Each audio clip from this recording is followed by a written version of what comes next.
Wahai anakku, bangunlah,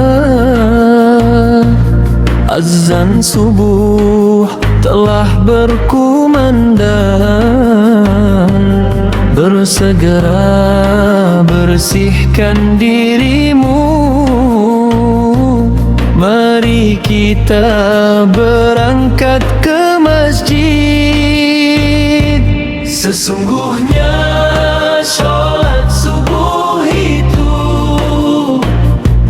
disaksikan para malaikat Allah, akan menjadi cahaya penerang, menerangimu di hari kiamat.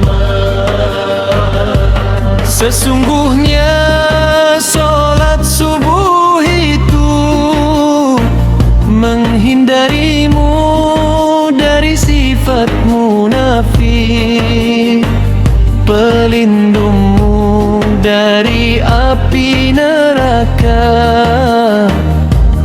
penghalangmu dari siksa neraka.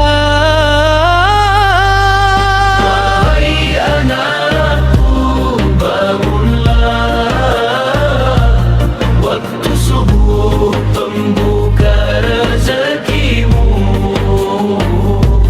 waktu subuh penenang jiwamu,